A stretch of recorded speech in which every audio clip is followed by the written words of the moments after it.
এই চাষি কইতেছে আমরা ফ্যামিলি কার্ড চাই না, আমরা গ্যাস ও বিদ্যুৎ চাই। না না, ঠিকই তো কইতেছে, কারণ বিগত সরকারের আমলে বিদ্যুৎ গ্যাস সব তো ঠিকই ছিল। তাহলে নতুন সরকার আসছে 5 মাসও হয় নাই, তাহলে তার মধ্যে এমন কি হলো যে গ্যাস বিদ্যুৎ সবকিছু নাই হয়ে গেল? এই চাষি আরো কইতেছে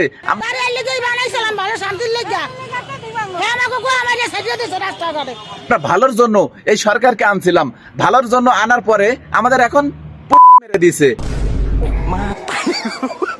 বিগত সরকারের আমলে তো সবকিছু ঠিকঠাকই ছিল, নতুন সরকার আসছে 5 মাসও হয় নাই, এর মধ্যে বিদ্যুৎ নাই, গ্যাস নাই, মানুষজন হাড়ি পাতিল নিয়ে রাস্তায় আন্দোলন শুরু করে দিয়েছে। তারপরও আবার যেটুকু সময় বিদ্যুৎ থাকতেছে তার বিল ডাবল হয়ে গেছে। না না না, এভাবে তো চলতে পারে না। একটা দেশে নতুন সরকার আসার পরে এইরকম পরিস্থিতি আমরা কখনো আশা করি নাই। মাননীয় প্রধানমন্ত্রী তারেক রহমান, আমরা আপনাকে ভালোবাসি, আপনাকে শ্রদ্ধা করি। আপনি নিশ্চয় একজন জ্ঞানী মানুষ। আপনি বিগত 17 বছর লন্ডন থেকে জীবনযাপন করেছেন, সেখানের জীবনযাপন কেমন এবং বাংলাদেশে এসে আপনি কেমন ফিল করতেছেন? নিশ্চয় আপনার মনে কোনো আশা আছে যে বাংলাদেশটাকেও একসময় বাইরের দেশটার মতো উন্নত করার আশা আছে। এই আশাটা আপনি পূরণ করেন, বাংলাদেশের মানুষের স্বপ্নটা আপনি পূরণ করেন, কারণ বাংলাদেশের মানুষ আপনার দিকেই তাকিয়ে আছে। আপনি একটা ভালো কিছু করবেন, বাংলাদেশের এই স্বপ্নটা আপনি পূরণ করেন।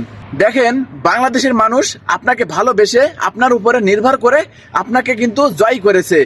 আপনি নতুন সরকারে এসেছেন, আপনি মানুষের জন্য কাজ করেন, মানুষের কল্যাণের জন্য কাজ করেন। আপনার দিকে তাকিয়ে আছে এই বাংলাদেশের 18-20 কোটি মানুষ। আপনি তাদের মনের আশা পূরণ করে দেন। এইভাবে গ্যাস নাই, বিদ্যুৎ নাই, দেশের মধ্যে একটা হট্টগোল শুরু হয়ে যাচ্ছে। মাননীয় প্রধানমন্ত্রী, আপনাকে শ্রদ্ধা রেখে বলতেছি, আপনি বাংলাদেশটাকে একটু উন্নত রাষ্ট্র হিসাবে পরিচিত করে দেন। আমরা গর্বের সাথে বলতে পারবো আমাদের মাননীয় প্রধানমন্ত্রী তারেক রহমানের সরকারে থাকাকালীন এই উন্নতিগুলো হয়েছে।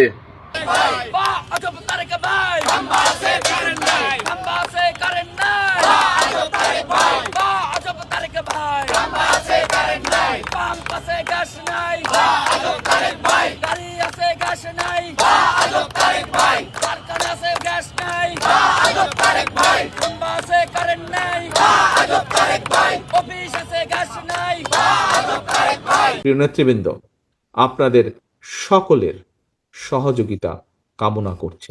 আমি কি পাবো আপনাদের সহযোগিতা? শৃঙ্খলা, ঐক্যবদ্ধতা, জনগণের কে সাথে নিয়ে যুদ্ধে ঝাঁপিয়ে পড়া, এই 3টি বিষয়ে আপনাদের সহযোগিতা চাই। পাবো ইনশাল্লাহ? ইনশাল্লাহ।